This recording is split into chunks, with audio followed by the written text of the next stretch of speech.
कपड़े धोने वाली बहू। शादी के पहले से ही विभा को कपड़े धोने का बड़ा शौक था। कभी नल के नीचे तो कभी तालाब के पास। अरे मेरी नीली वाली लुंगी नहीं दिख रही है। विभा की अम्मा कहाँ रखी है लुंगी? अरे वो तो विभा ने परसों ही धोकर रखी थी आपकी अलमारी में, देखो वहीं होगी। वो ना मैंने आज धो दी, मुझे लगा कि गंदी हो गई होगी। अरे कैसे गंदी हो गई थी, उसे तो मैंने पहना भी नहीं। हे भगवान, इस लड़की के कपड़े धोने की आदत से परेशान हो गया हूँ मैं। जितना तो घर में राशन नहीं आता उससे कहीं ज्यादा डिटर्जेंट पाउडर का खर्चा है।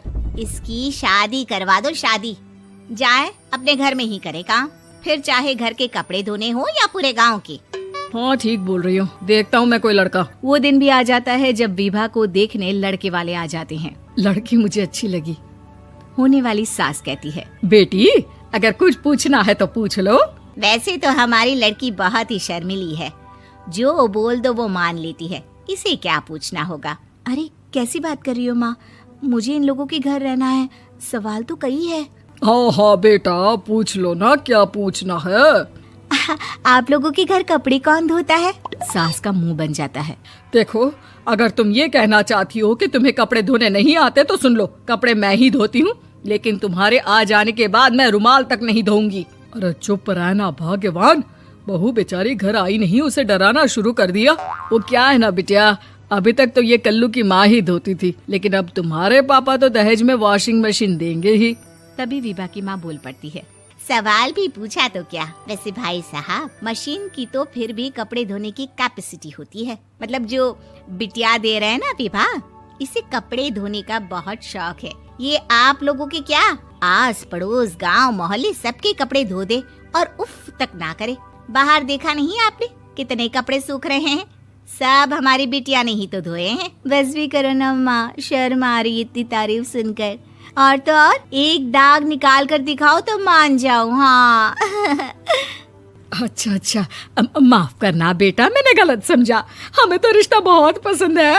और ऐसे जुड़ जाता है रिश्ता कपड़े धोने का शौक रखने वाली विभा का। उसकी शादी हो जाती है कोयला फैक्ट्री में काम करने वाले कल्लू के साथ। शादी के बाद अचानक विभा चिल्लाती हुई सास के पास आती है। सासू माँ, अरे सासू माँ कहाँ है आप? ये तो धोखा है, धोखा दिया आप लोगों ने मुझे। इसे ससुर के चक्कर के बारे में पता चल गया। अरे तो उसमें तुझे क्यों धोखा मिला है? अरे नल में पानी नहीं आता, कपड़े कैसे कब धुलेंगे? अच्छा तू पानी नहीं आ रहा उसकी बात कर रही है। तो आपने क्या सोचा? कुछ नहीं।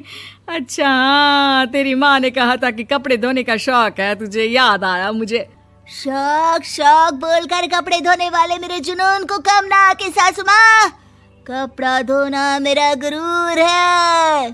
तभी पति भी वहाँ आ जाता है। अभी मैंने इसे सनी देओल की फिल्म दिखाई है, उसी के डायलॉग मार रही है माँ। अच्छा सुन, साफ साफ बता रही हूँ, पानी सुबह 4 से 6 और शाम को 10 से 12 आता है, समझी? विभा टाइमिंग सुनकर हैरान हो जाती है।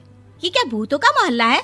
सुबह 4 बजे उठकर कौन कपड़े धोता है? 4 बजे टंकी में पानी जाता है, फिर सारा दिन धोना ना, किसने मना किया?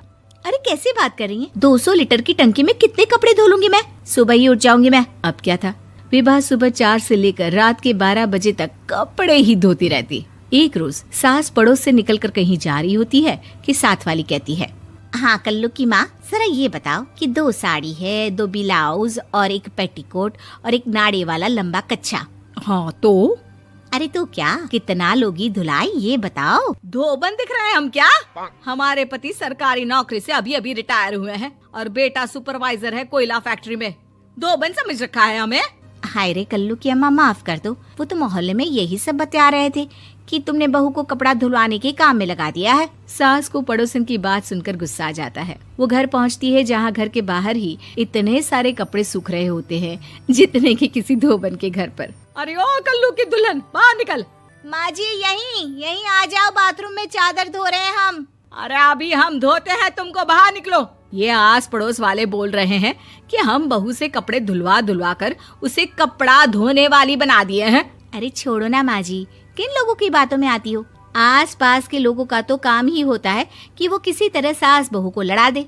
बहू सारे घर के कपड़े धोती है, ये क्या कम है? बोलिए। सास को भी लग जाता है कि वो बहू का ये सनकीपन नहीं छुड़वा सकती, इससे अच्छा है कि खुद ही चुप हो जाए।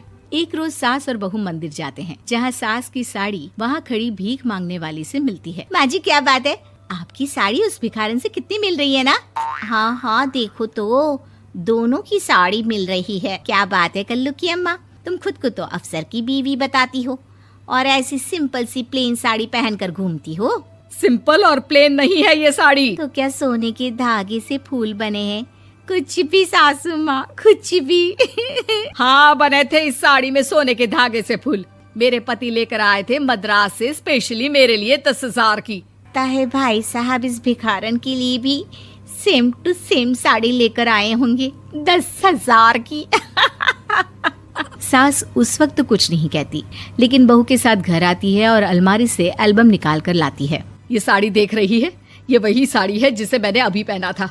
इस साड़ी में ये जो चमकदार फूल दिख रहे हैं ना, ये सोने के धागों से काटे गए हैं। लेकिन तू लोकल वॉशिंग मशीन ब्रश से घिस घिस कर सारे फूलों को निकाल कर साड़ी प्लेन कर दी। मुझे माफ कर दीजिए सासू माँ। और तो और, जब मैंने तुझे तेरी गलती के लिए कुछ नहीं कहा, लेकिन तूने तो सबके सामने मेरा मजाक ही बना दिया। क्यों? बहू को समझ में आ जाता है कि अब से उसका कपड़े धोना बंद।